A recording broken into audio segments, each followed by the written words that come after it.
Hey, we're live. Thanks for coming back to my channel for another live reading by Candlelight. It's super nice to see you guys. Nice to have you here. Nice to see you back. If you're new, stick around, take your shoes off, stay a while. Portentus tranquility. Hello, how's it going? I see you're breaking your vow of silence twice in one night. But it's all right. We're all one mind here, so maybe it's like we don't count. It's like you're talking to yourself, I guess. Anywho, Napoleon Hill, we just got done doing a live reading by Candlelight from his book, or an excerpt from his book, Interview with the Devil. There's a lost chapter that apparently exists, and the reason the dude took it out of the book was because he said it was a great story in and of itself, and deserved to have a standalone piece. So he took it out and added it back after the release. I like your style. I like the tension build up. It's a very, you learn your hermetics, you learn stuff like that. I haven't read it yet myself. I'm stoked. I read the last stanza and I was like, damn, this seems at least super interesting. I'll tell you the name of the chapter. I'm speaking to give the homies a chance to get in the room, you guys. So if you're checking in now, please stick around. Give us a minute. Use this time to pour yourself a glass of wine. Roll up some oregano. I'm gonna grab a glass of water because this chapter is kind of long and we'll be reading, of course. Book Butterfly, perfect time because I'm about to go to bed. Yes, I will definitely put you to sleep. I'm okay with that. I'm okay with that. Alchemy, what's cracking? Michelle Smith, hello, hello. Jennifer Desnoyers. Yeah, I like it a lot too. I'm gonna grab a glass of water. This has been running for how long now? I don't know. I don't know. But we'll give it another couple minutes. So again, if you're new, I start these lives a couple minutes in, like 10 minutes in or so, just to give the squad a chance to filter in. A lot of people don't even get my notifications, even though they click the bell notification. So maybe if they happen to be browsing YouTube, they'll be like, oh, the home is live, things like that. So let me get some water. We'll come back. We'll start doing the thing.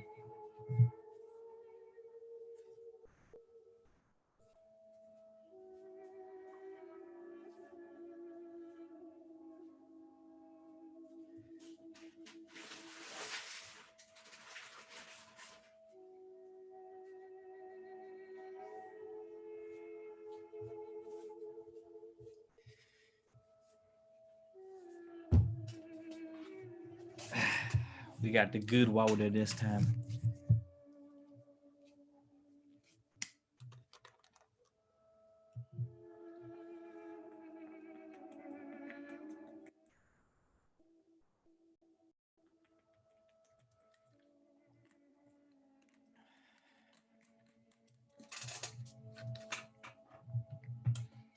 Actually, I'll leave the cap off.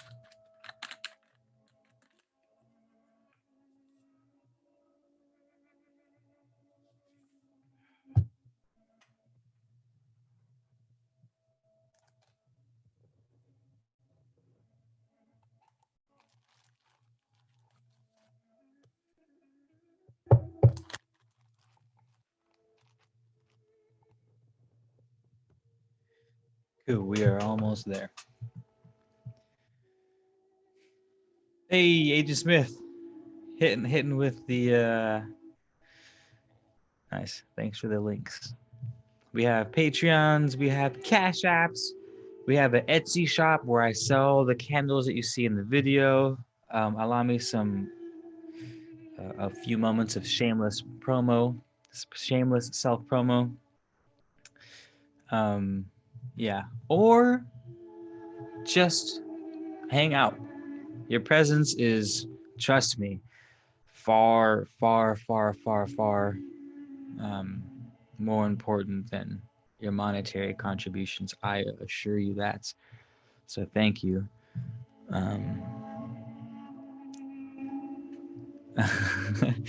Book butterfly. Yeah, I know. Cool. So we're gonna read. What do you guys think? There's 11 of us in the room now, so you guys will be the dictators. Should I just read it straight through, or should I read it with commentary?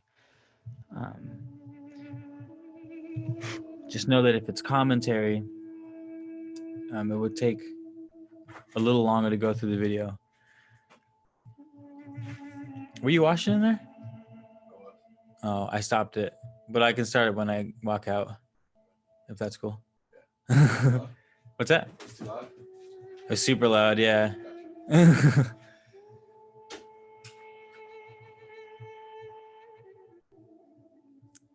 That was my brother.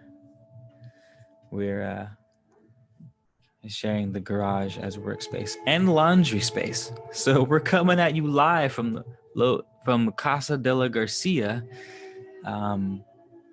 garage life. Keep the peace. Portentous tranquility. I like your I like your style. All right, we'll do commentary. Cool commentary it is. Also, want to ask you guys questions. I don't know how long the delay is getting to you guys. It's YouTube, and they censor the shit out of what comes on the feed. So I wouldn't be surprised if there's like a 20-second delay for you guys seeing what I'm saying. And there's for sure a 20-second delay on your messages back to me. So be patient when you ask me questions, in other words.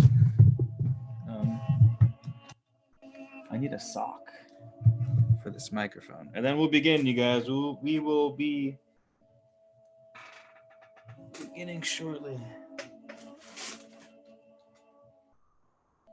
I've got some tantarans here, but they're clean, so let's see if we can just rock those. Actually, no, we're not using those.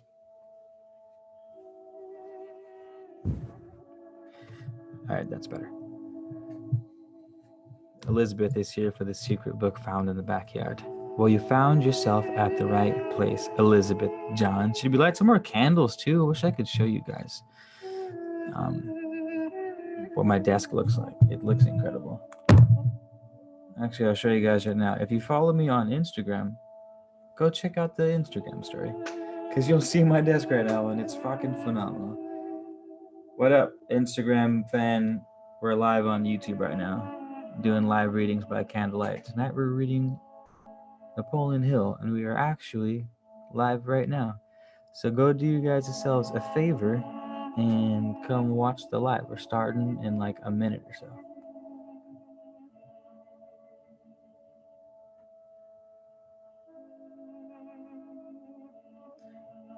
Also forgot YouTube, Men of Letters YouTube. That might be helpful. All right, peace out. And that is how we do shameless self-promo here at Men of Letters, you guys. Okay, ready? We're starting.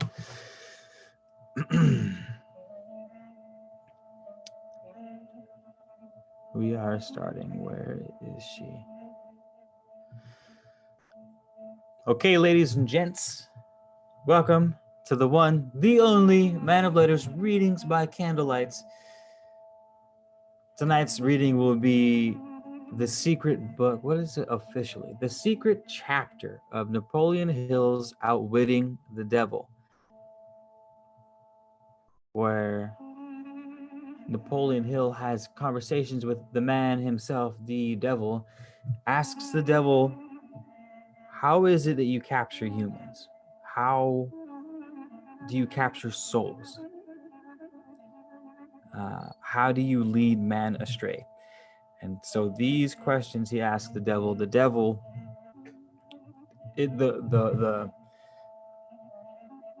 what do you call it? The premise is the devil has to answer all questions truth. So the thing is, you start reading it and it's like, because the truth can be manipulated, right? The truth can be used to push a not truth. It happens all the fucking time. So you have to kind of like be on your wits, right? That's why it's called outwitting the devil. Because yes, the devil is supposed to be honest, but it's also the fucking devil we're talking about. So you have to outwit the devil. And so it's awesome. We talk about drifters, and the mastermind principle comes up in here, which I'm sure some of you are familiar with. Definiteness of purpose, the role of willpower and the will, a whole bunch of cool stuff. It's a really fucking good book, and this is the secret chapter of that. So thanks for tuning in. That was a little preliminary, a little catch me up if you haven't been here for the other book readings.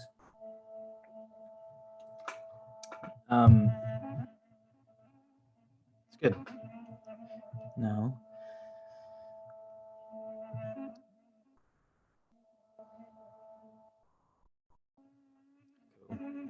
Let's do this. I saw your comment.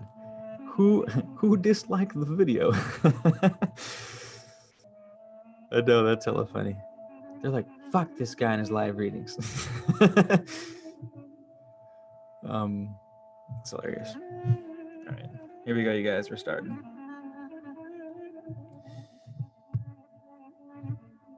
The Secret Chapter. Napoleon Hill. Introduction. Thank you for visiting. Wait, no, I'm not reading that. That's for the website. Yada, yada, yada, yada. Okay, here we go.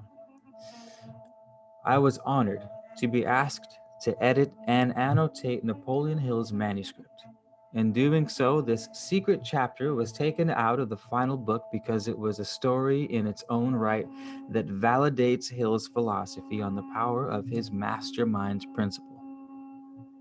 As he shares his story about an interview with his invisible counselors, you will understand that the importance of studying the wisdom of the greatest minds of history. One of Napoleon Hill's greatest gifts is sharing with us the power of collective wisdom. Alone, we must work long hours and struggle to create success. Together, we can speed our way to success by drawing on the strengths of each individual participant. In Outwitting the Devil, Hill reveals his interview with the devil, and he leaves it to the reader to determine if he was talking to the real devil or an imaginary one. The brilliance of his manuscript is found in his ability to reveal and expose the self-limiting beliefs which may be preventing each of us from achieving the success we so richly deserve. He shares his own battles with the devil and times in his life when he was in the depths of despair and depression, and how he found his way back to success by following the very same principles he shares in Think and Grow Rich and Outwitting the Devil. Please enjoy the secret chapter, but don't miss out on reading Outwitting the Devil. Here are some of the reviews, yada, yada, yada, some shameless self-promo on account of the annotator, Sir Sharon Lecter. Let's begin the secret chapter, which is titled My Invisible Counselors.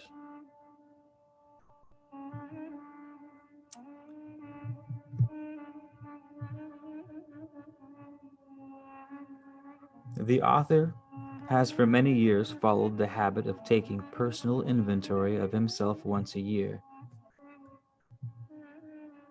for the purpose of determining how many of his weaknesses he has bridged or eliminated, and to ascertain what progress, if any, he has made during the year. On one of these occasions, before the law of success philosophy had been reduced to textbooks and published, the inventory showed the author had not only slowed down during the year, but that he was becoming indifferent towards himself and towards life. He was scheduled to deliver an address in Ohio. What is this? Necessary? Oh. This is interesting. All right, sorry. I was going to skip that because it seemed irrelevant, but it's definitely relevant. Um, Everything you know was definitely relevant. It's a Nako song. Anywho, on the way, the author's guardian angel took her place beside him on the vacant front seat of the car. This portion of the incident may, if the reader desires, be attributed entirely to the author's use of his imagination, or to daydreaming, or to any other cause one sees fit. The personage on the vacant seat behind the author seemed very real. There took place almost immediately after the author observed by his feelings that some force or personality beside his own car was in besides his own was in the car. So I'm getting all tongue twisted. I'm like thinking while it's going on here. So basically, what it's saying, um, basically, what it's saying is he was driving somewhere and was going. Okay, loss, success, philosophy, text, please. He's having a conversation with his guardian angel this time. In the back seat of his car, this guardian angel pops up and he suddenly realizes that he's not the only one in there. And I guess that's what we're going to be having the conversation with.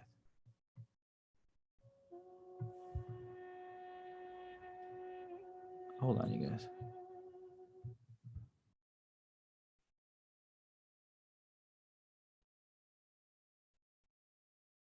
Kind of spooky. I swear I've been hearing bees. It sounds like there's a swarm of bees in the ceiling. But there's no ceiling. It's just an attic. Creepy. Anywho, damn,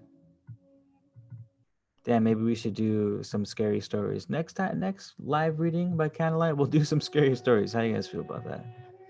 Sounds like fun.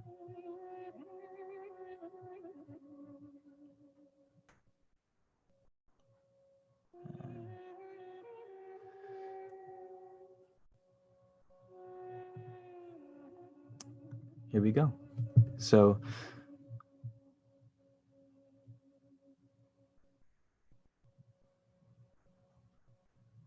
interesting. I'm trying to think of what voice to use. Um,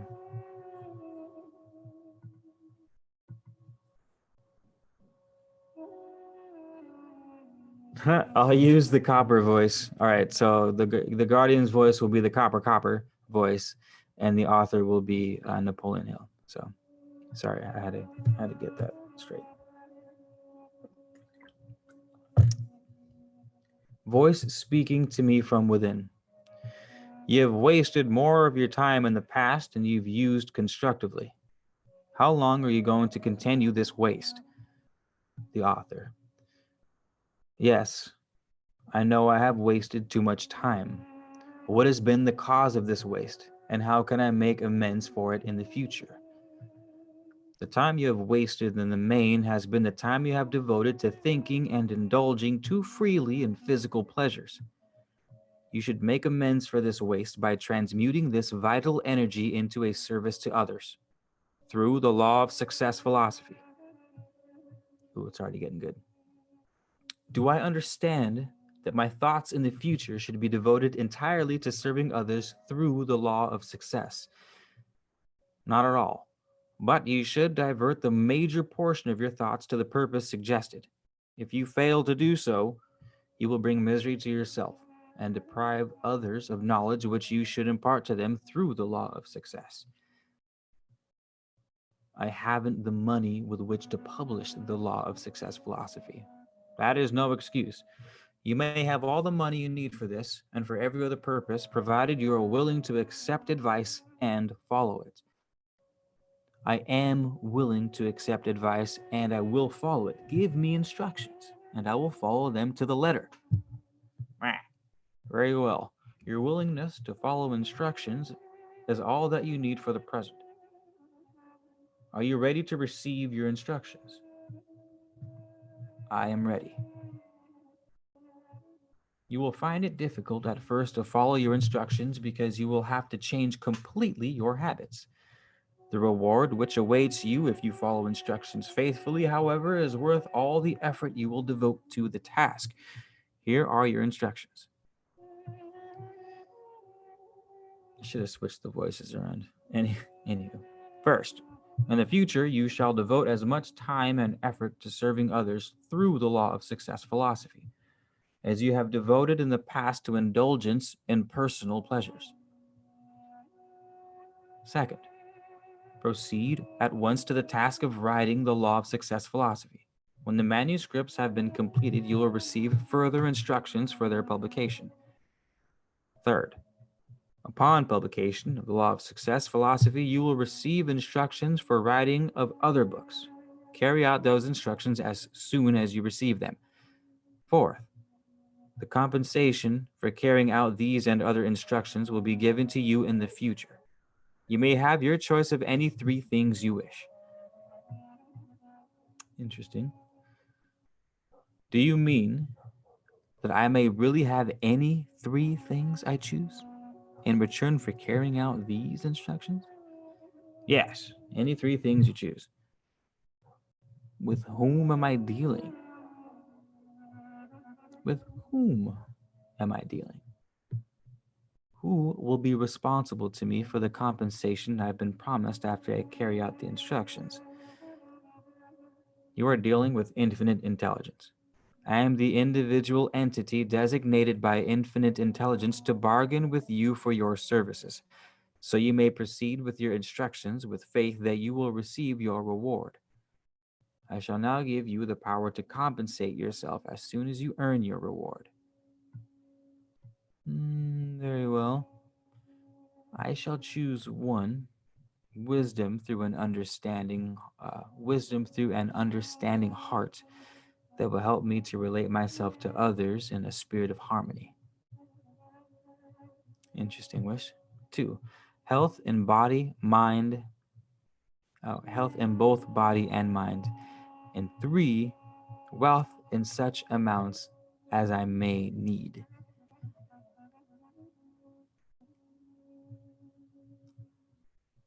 To carry out the instruction you've given me.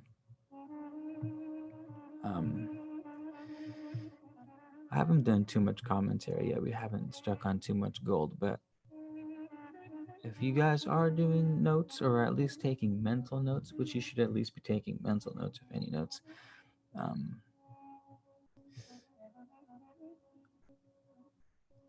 wealth in such amounts as I may need to carry out the instruction you have given me is something to keep in mind when you're pursuing things. This has been my my theory, at least. I haven't had a chance to test it out yet, but the theory is, if you're only ever getting as much wealth as you need, you won't become spoiled, or you won't catch the decaying aspects of a mass fortune. So, in other words, have your income match comfortably your life, not too much. And what that means is, if you do something substantial enough where you create the space for a lot of wealth to flow in, then that's how you should be making your money. So it's not something for nothing. It's, or to have this project that costs $2,000 to get up and running. So you have comfortably $2,000 plus whatever you need comfortably to make that happen. Or you could just have easily have said, actually, I want a $2 million project.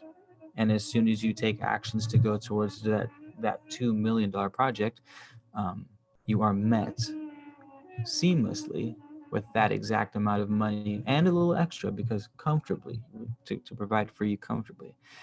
But we sort of, like the goldfish, are only as big as our environment allows.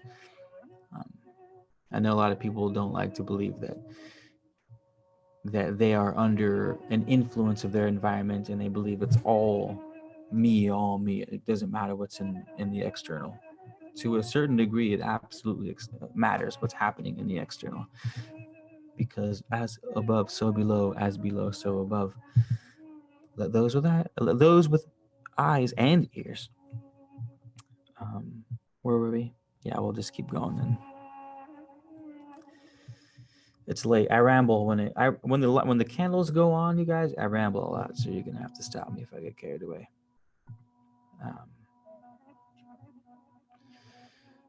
Let us continue. Voice from within says, "It is not enough. I cannot permit you to be cheated. You should modify your first choice to include happiness. Without happiness, you will not be an efficient worker. Infinite intelligence has selected you to assume a great responsibility. A world crisis is impending. You have been prepared to render useful service in connection with this crisis. Revise your first choice."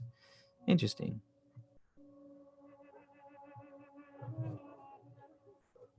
Very interesting. The author. All right. My first choice shall be happiness through the wisdom of an understanding heart. Voice speaking from within says, "That is better. The terms of our compact are now satisfactory. You are now assuming the role of both master and servant." The reason why is because we serve higher law, but we dictate lower law. And that is something you guys would do well not to forget.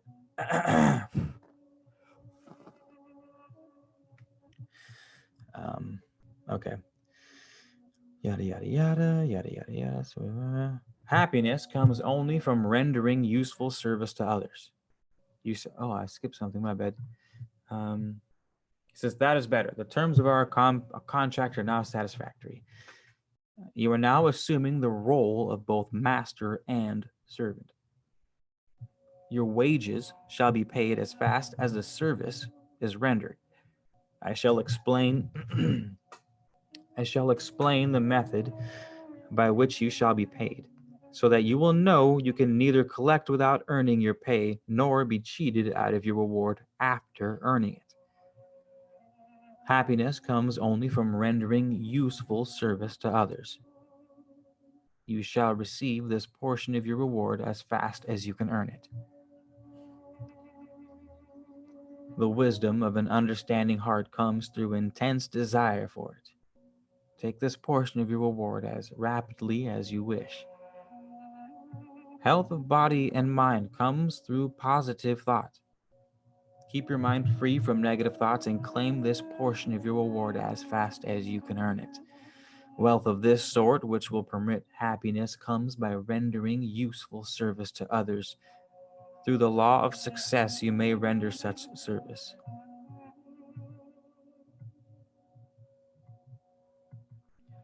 The money will be paid directly to you by those whom you serve, and in proportion to the amount of service you render, the quality of the service, and the number of people served. So whoever this entity is pretty keen on saying always serve.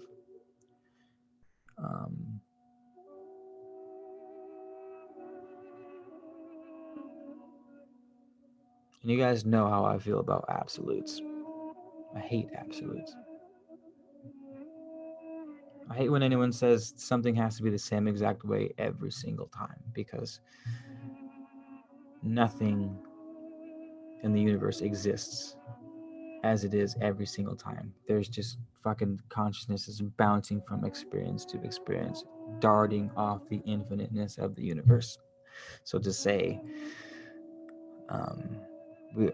we are always in service to others just doesn't seem balanced. I could be wrong, though. I could be wrong. I mean, it is philosophy, after all. A lot of times we get it wrong. Anywho, playing the devil's advocate, allow me to play on words.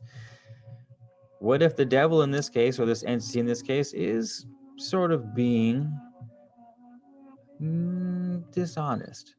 Because if I were someone that's in charge, sort of say the reptilian overseer, ultimate fucking Sumerian conspiracy domination philosophy out there, if I were that entity, I would want those us, the sheeple, to believe that their entire existence is about service, because um, that's just what happens in human history. Like,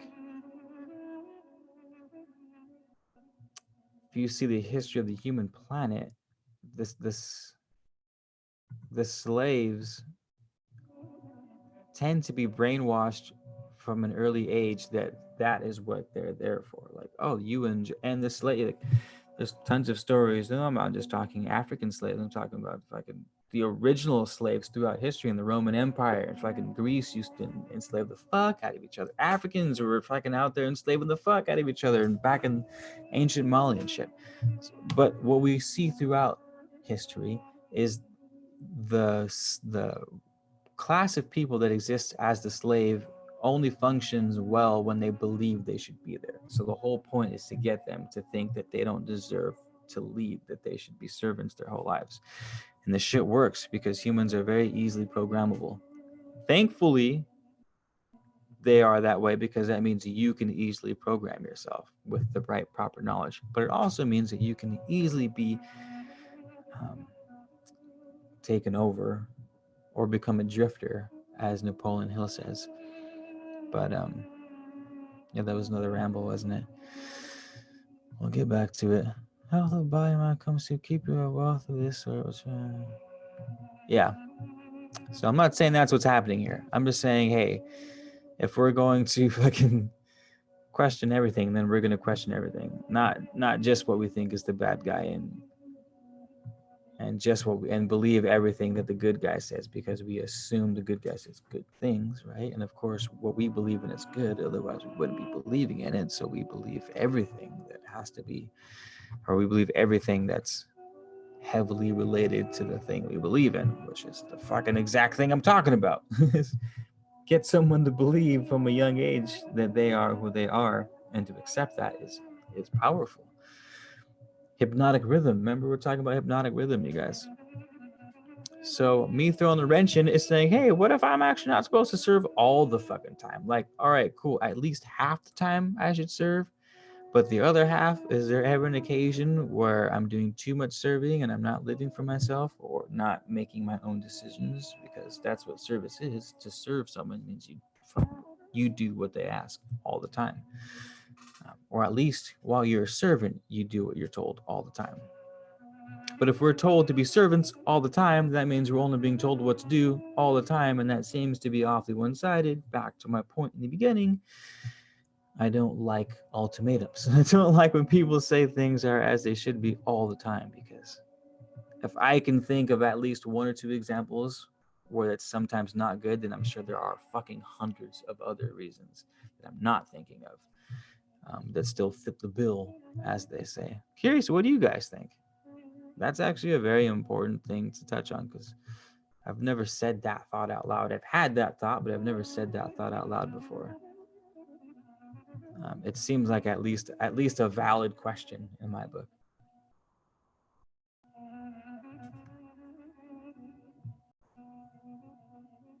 He goes on Kanye rants. Damn, you guys even know fucking. Trying to do some shit for the kids to sing. Kanye, I'm trying to get you. I had this right, but this how you gonna do me?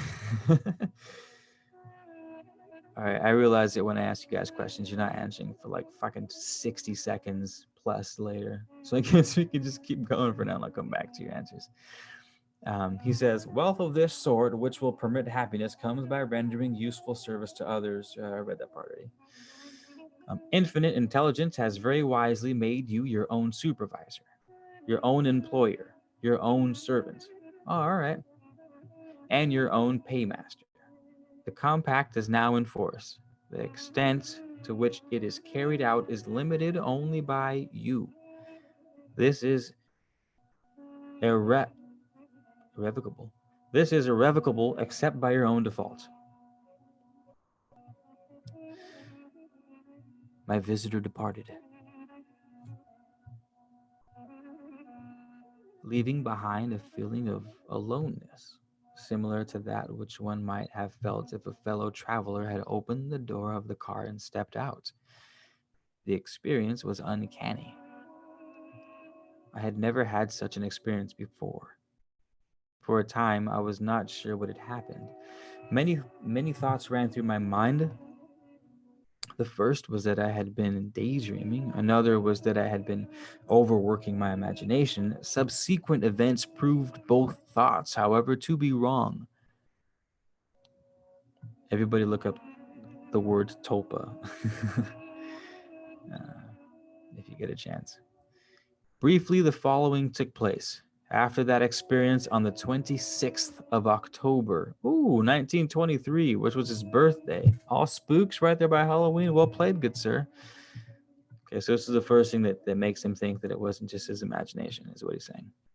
Upon my return home the following day, I began to organize the data I had been gathering on the law of success philosophy for nearly 15 years previously. On the following Christmas evening, I began the actual writing of The Law of Success, which is another book by Napoleon Hill. A really good one you guys should fucking read. Late in the year 1928, the manuscripts had been completed. After many revisions, and they were published by A. L. Felton of Meriden, Connecticut, through circumstances which fully harmonized with the terms of the compact already described. In 1926, the worldwide business depression began creating a state of chaos throughout the civilized world. Examining of the law of success philosophy will disclose the fact that it is perfectly suited to the needs of millions of people who have been injured by loss of faith and in other ways by the depression. C. The law of success philosophy now has a following in all cities, towns, and villages in America and in practically every country on earth. The means of distribution of the philosophy, which I have described in other books recently written, came through media which harmonized perfectly with the terms of the compact. Last, but by no means least, I am healthy in both body and mind. I am happier than I have ever been before in my life, and I have not wanted for the money necessary to carry out my instructions. The part of this experience which impresses me most in the ingenuity with which the compact was so designed that it gave me both the privilege of becoming the master and the responsibility of being the servant. So now he's blending both together. All right, I'm coming back on your side, Napoleon. My bad. I just had to fucking say it. Literally, the compact made me the master of my own fate, the captain of my own soul. And right here is an appropriate place at which to call attention to a real benefit which anyone may experience by deliberately focusing attention upon any form of constructive desire. The mind acts upon one's dominating or most pronounced desires. There is no escape from this fact. It is a fact indeed. Be careful what you set your heart upon, for it surely shall be yours. That was quite a final stanza. And the music came in hot right there, too. That was fucking flawless. Well done. Well done, squad. Well played. Um,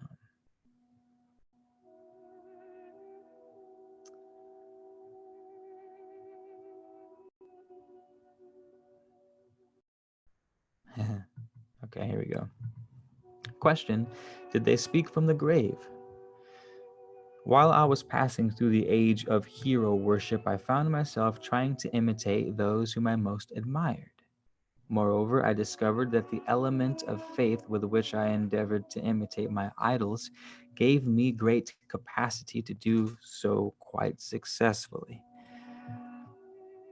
I have never quite divested myself of this habit of hero worship, although I have passed the age commonly given over to such a state of being. My experience has taught me that the next best thing to being truly great is to emulate the great by feeling and action as nearly as possible. I have never known of this habit doing anyone any harm. Long before the law of success philosophy was completed, before I had ever written a line for publication or endeavored to deliver a speech in public, I followed the habit of reshaping my own character by trying to imitate the 9 men whose lives and life works had been most impressed to me. These 9 men were Emerson, Paine, Edison, Darwin, Lincoln, Burbank, Napoleon, Ford, and Carnegie. Every night over a long period of years. What about Tesla, dog? You left Tesla out of there? Napoleon? He was fucking making shit when you were back then. You know who else was doing stuff at this time? J.R. Tolkien was, or I should say, Lord of the Rings was just a speck in J.R. Tolkien's eyes at this time. There's a lot of stuff going on in the 20th century. A lot of fucking cool shit from and dark shit. But interesting, seriously interesting, important things were happening in the first 44 decades of the 20th century. There's a lot of cool shit going on. Anywho, so check this out. He had 9 men that he imagined in his head, and he called them his invisible counselors. He says every night over a long period of years, I held an imaginary council meeting with the group, whom I called my invisible counselors. The procedure was this. Just before going to sleep at night, I would shut my eyes and see in my imagination this group of men seated with me around my council table.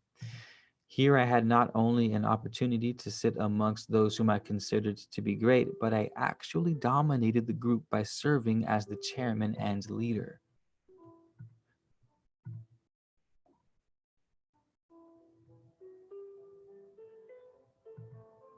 Damn, we got the Irish harp going now? All right. I can do this. I had a very definite purpose in indulging my imagination through these nightly meetings. My purpose was to rebuild my own character so it would represent a composite of my imaginary counselors. Realizing as I did early in life that I had to overcome the handicap of a lowly birth in an environment of ignorance and superstition, I deliberately assigned myself the task of voluntary rebirth through the methods here described.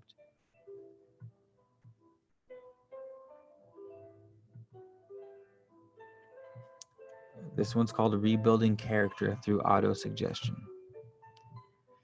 Having been an earnest student of psychology, I knew, of course, that all people become what they are because of their dominating thoughts and desires.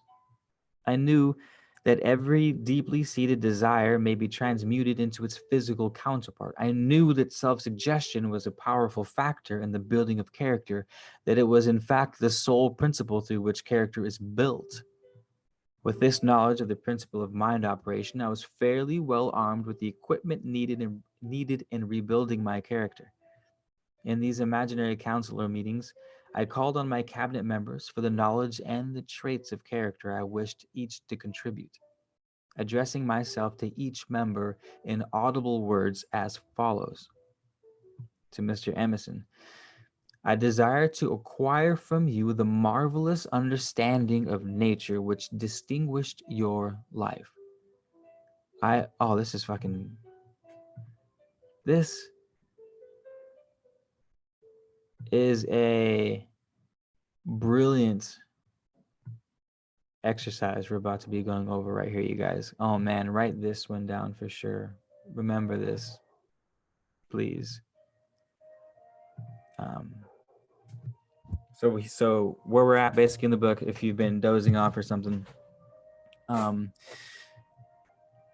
Napoleon Hill, what he does, he has conversations with his invisible council, he calls it, and his 9 greatest heroes appear at a round table, and he has conversations with them, and he asks them questions, or he tells them what he desires from that person. This is interesting. You actually really do some research into tulpas, because I had a feeling he was going to mention something like that, and Smith already wrote the definition for us. Tulpa is a concept in mysticism and the paranormal of a being or object uh, which is created through spiritual or mental powers.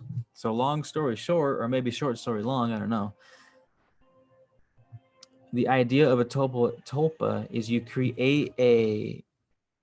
um, you create a conscious, a independently conscious life form that shares your mind space. It has its own thoughts, its own emotions, and can be developed almost infinitely. And it shares your mind space. You have conversations with it, and you interact with it. It's pretty crazy. Anywho, that's sort of what he's doing here, and that tulpa is some next level fucking sorcery. That's like straight up like it's a rabbit hole. You guys should check it out. Anywho, we're emulating and finding our nine tops and trying to absorb their flow in certain ways of our life. And here's an example of Napoleon Hill himself doing it in his mind. He says to Mr. Emerson, I desire to acquire from you the marvelous understanding of nature which distinguished your life. I ask that you make an impression upon my subconscious mind of whatever qualities you possessed which enabled you to understand and adapt yourself to the laws of nature. I ask that you assist me in reaching and drawing upon whatever sources of knowledge are available to this end.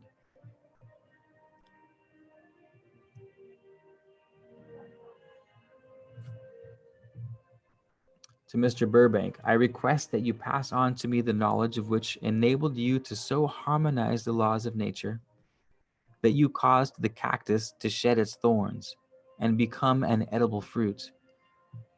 Give me access to the knowledge which enabled you to make two blades of grass grow where but one grew before, and helped you to blend the coloring of the flowers with more splendor and harmony. For you alone have successfully painted the lily. So it sounds like Mr. Burbank was a botanist. Napoleon, I desire to acquire from you by emulation the marvelous ability you possess to inspire men and to arouse them to a greater and more determined spirit of action. I also, um, or also to acquire the spirit of enduring faith, which enabled you to turn defeat into victory and to surmount staggering obstacles. Emperor of fate, king of chance, man of destiny, I salute you. To Mr. Payne, I desire to acquire from you the freedom of your thought and the courage and clarity with which you express your convictions, which so distinguish you. Mr. Darwin, I wish to acquire from you the marvelous patience and ability to study cause and effect without bias or prejudice, so exemplified by you in the field of natural science. Mr. Lincoln, I desire to build into my own character the keen sense of justice, the untiring spirit of patience, the sense of humor, the spirit of human understanding, and the tolerance which were your distinguishing characteristics. This is super cool. He's like Mr. Carnegie, Andrew Carnegie. I am already indebted to you for my choice of a life work, which has brought me great happiness and peace of mind. I wish to acquire a thorough understanding of the principles of organized effort which you used so effectively in the building of a great industrial enterprise. Mr. Ford, you have been among the most helpful of men who have supplied much of the material out of which the philosophy of achievement is being built. I wish to acquire your spirit of persistence, your determination, your poise, and your self confidence, with which you have mastered poverty, organized directness, unified and simplified human effort, so I may help others to follow in your footsteps. Mr. Edison, Mr. Edison, I have seated you nearest to me at my right because of the personal cooperations you have given me during my research into the cause of success and failure. I wish to acquire from you the marvelous spirit of faith with which you have uncovered so many of nature's secrets, and the spirit of unremitting toil with which you have so often wrested victory from defeat. The author goes on to say, so I actually got this wrong. This isn't, the secret chapter isn't written by Napoleon. It's actually written by, or the second half. We're actually reading the author of this. The annotator of the book who authored the, I guess, half of the secret chapter, if that makes sense. So he goes on to say, my method of addressing the members of my imaginary cabinet would vary according to the traits of character in which I was for the moment most interested in acquiring. I studied the records of their lives with painstaking care. After some 3 months of this sort of nightly procedure, I was astounded by the discovery that these imaginary figures became apparently real. This is exactly like a fucking tulpa, you guys. You focus on an entity so much, and oh man, I'm gonna have to make a separate video for this so I can test homeboys on the tulpas. The more emotions, thought, the more detail you can give to your tulpa, right? The entity that you're trying to create in your mind, the more real it becomes. So you give it a name, a history, a background, height, short, hair color, smell, like all five. Make sure you touch on all five senses. It's pretty crazy. And it sounds like exactly that's what he's doing. He studied each of these people. He knew them in and out, creates them in his mind, has meetings with them. It's pretty wild when you start making plugs like that. Tulpa is the same as working with deities and talking to a statue representation. Not necessarily alchemy, because a tulpa is legit. Is something that's in your mind. If you're talking to a statue, that's physically outside of you. But the tulpa is being created in your mind. You're having the conversation literally as a voice in your head. It's fucking crazy.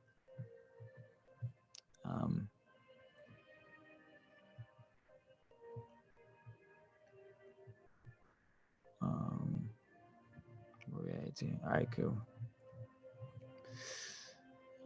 Darla Ruiz. Hello, how's it going? Nice to see you. Morrowind music just fucking slamming hard in the background. I know. Can you guys play Elder Scrolls? All right. Well, we will continue. We're almost done. So he says, each of these 9 men developed individual characteristics, which surprised me. For example, Lincoln developed the habit of being always late, then walking around the table in a solemn parade. When he came, he walked very slowly with his hands clasped behind him, and once in a while he would stop at my seat as he passed and rest his hand momentarily upon my shoulder. So he's talking about in his head, how they developed individual characteristics. It's funny. So Lincoln in his head was always late to the meetings, the counselor meetings, then walked around the table in a parade. So what he's saying is that they're acting of their own accord. He's not having them do these things, if that makes any sense. That was not true of the others. Burbank and Payne often indulged in witty repartee, which seemed at times to shock the other members of my cabinet. One night, Payne suggested that I prepare a lecture on the age of reason and deliver it from the pulpit of a church which I formerly attended. Many around the table laughed heartily at the suggestion, but Napoleon did not. He drew his mouth down at the corners and groaned so loudly that they all turned and looked at him in amazement. To him, the church was but a pawn of the state, not to be reformed, but to be used as a convenient insider to mass activity by the people. Of course, Napoleon would say that. On one occasion, Burbank was late. When he came, he was excited with enthusiasm and explained that he had been delayed because of an experiment he was making, through which he hoped to be able to grow apples on most any sort of tree. Payne chided him by reminding him that it was an apple which started all the trouble between man and woman. Oh, Payne is... All right, now I know who Payne is. Is it Thomas Paine, the guy who he's talking about?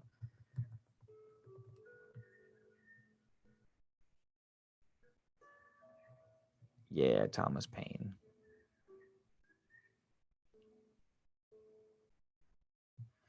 Two most influential pamphlets at the start of the American Revolution, and inspired American patriots to declare independence from Great Britain. Nice. Um, Darwin chuckled heartily as he suggested that Paine should watch out for little serpents when he went out into the forest to gather apples, as they had the habit of growing into big snakes. Emerson, because Charles Darwin, the fucking evolutionary dude, the Galapagos guy. Emerson observed no serpents, no apples, and Napoleon remarked, no apples, no state. Once I had a love affair with a young lady whose name was Josephine. We had a misunderstanding and agreed to discontinue our love affair.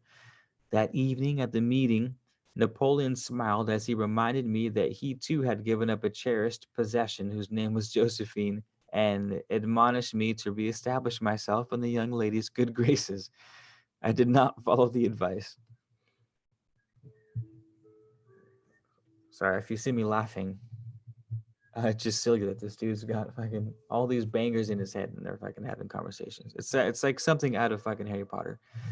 Years later, I met the young lady after she had married another man, and she told me that shortly after she and I had our break, she had a dream in which Napoleon appeared and strongly urged her to recant and invite me to do the same. Interesting. This is true story, by the way. This isn't part of the book. This is the author. This is the annotator story while using Napoleon Hill's techniques. So this is all real shit. So he says, Lincoln developed the habit of being always the last one to leave the table after each meeting. On one occasion, he leaned across the end of the table on his folded arms and remained in that position for several minutes. I made no attempts to disturb him. Finally, he lifted his head slowly, got up and walked to the door, then turned around, came back, and laid his hand on my shoulder and said, My boy, you will need much courage if you remain steadfast in carrying out your purpose in life. But remember, when difficulties overtake that, the common people have common sense. Adversity will develop it.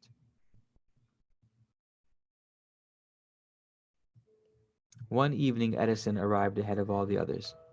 He seated himself at my left, where Emerson was accustomed to sit.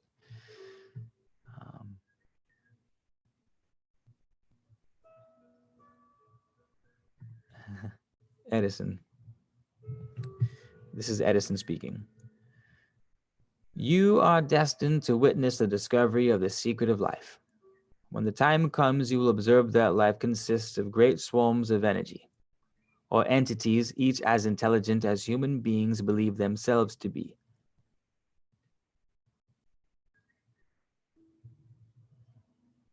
This is Edison speaking to him.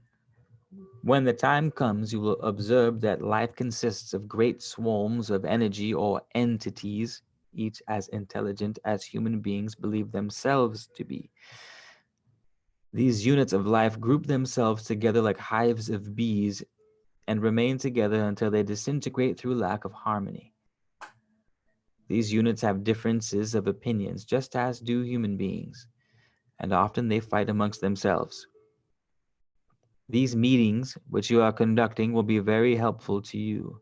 They will bring to you your rescue. Some of the same units of life which serve the members of your cabinet, whose physical bodies have been discarded. These units are eternal. They never die. Your own thoughts and desires serve as a magnet which attracts units of life from the great ocean of life. Only the friendly units, which harmonize with the nature of your desires, are attracted.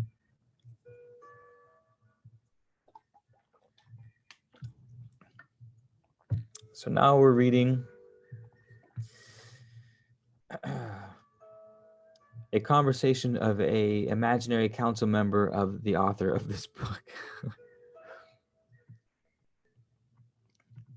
And that was Edison dropping law of attraction advice, basically. So the author goes on to say, these meetings became so realistic that I became fearful of their consequence and discontinued them for several months. The experiences were so uncanny that I was afraid my mind might become unbalanced if I continued them, or that I would become a fanatic on the subject and lose sight of the fact that these meetings were purely experiences of my own imagination.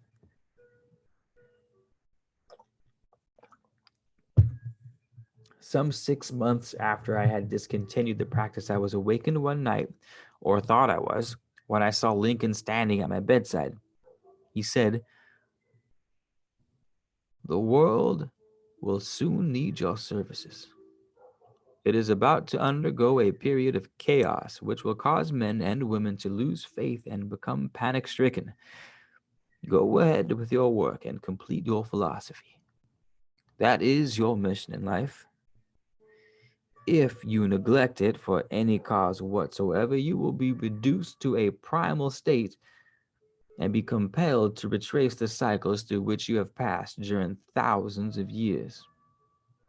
Damn, Lincoln coming in hot. Also, I'm wearing a shirt that says primal. Interesting. The author says, I was unable to tell when morning came whether I had dreamed this or had actually been awake, and I had never seen since found out which of it was. But I do know that the dream, if it were a dream, was so vivid. The dream was so vivid in my mind the next day that I resumed my meetings the following night and have ever since continued them. At our next meeting, the members of my cabinet all filed into the room together and stood at their accustomed places at the council table, while Lincoln raised a glass and said, "Gentlemen, let us drink a toast to a friend of man. He has returned to the fold." Oh my goodness. We're almost done. Almost done. After that, I began to add new members to my cabinet. Until now, it consists of more than 50.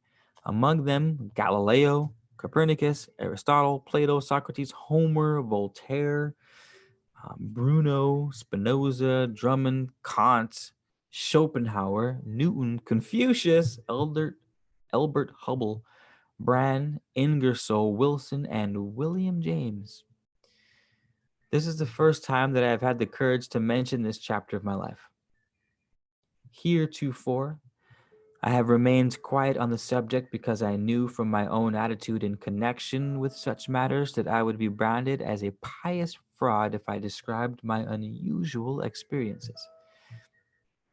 I have been emboldened by time to reduce my experiences to the printed page because the philosophy of achievement which I have had the privilege of organizing has been accepted as being sound and practical by a great many of men and women in practically every walk of life. Also, I am now less concerned about what they will say than I was in the past.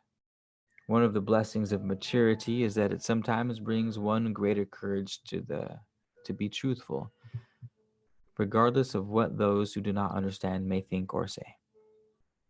Lest I be misunderstood, I wish here to state most emphatically,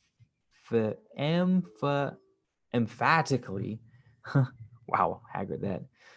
I'll start over. Lest I be misunderstood, I wish here to state most emphatically that I still regard my cabinet meetings as being purely imaginary, but I feel entitled to suggest that while the members of my cabinet may be purely fictional and the meetings entirely existent in my own imagination, they have led me into glorious paths of adventure, rekindled an appreciation of true greatness, encouraged creative endeavor, and emboldened the expression of honest thought.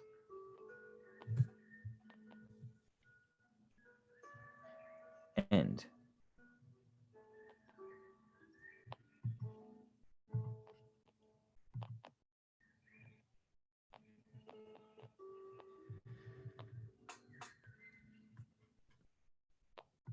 Well,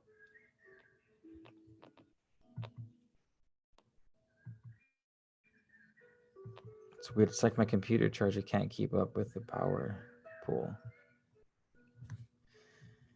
Stays chilling at 2%. That's not normal.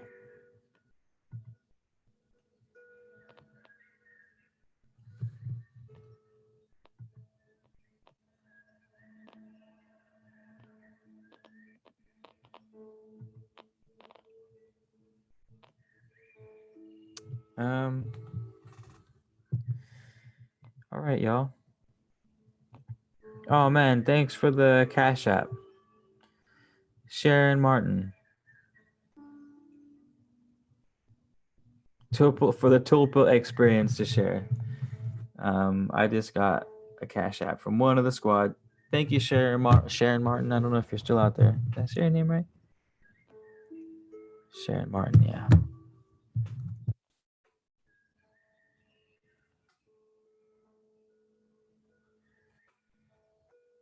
And thank you, John Smith, for posting my Cash App link so that people know that they can tip my ass in the Cash App.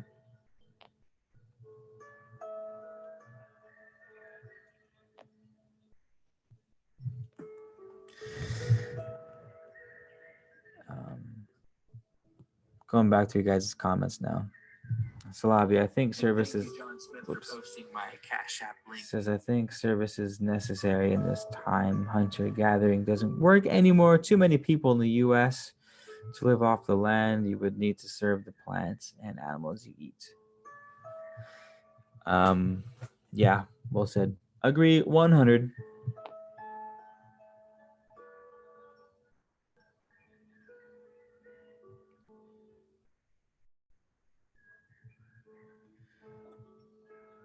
Well, any questions? There hasn't been too much activity in the comment section, other than you guys helping out and whatnot. That was awesome.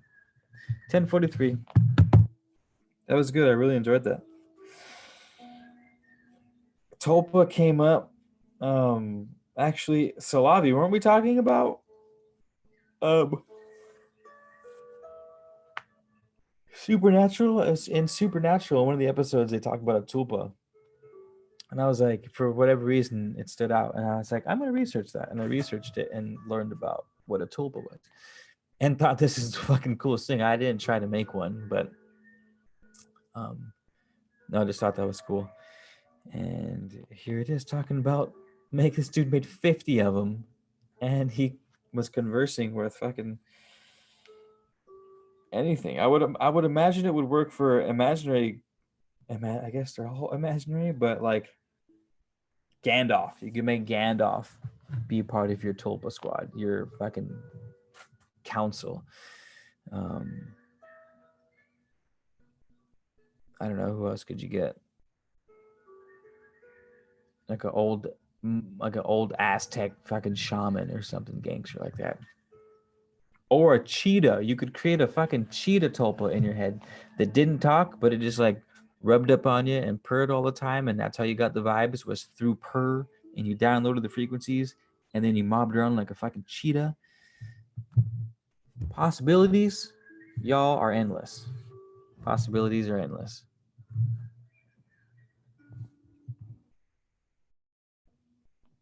Mia Prala, thank you. I wish there was a way I could type out thank yous to you guys that donate like that. But Prala, thank you for donating. I just got your Cash App right now.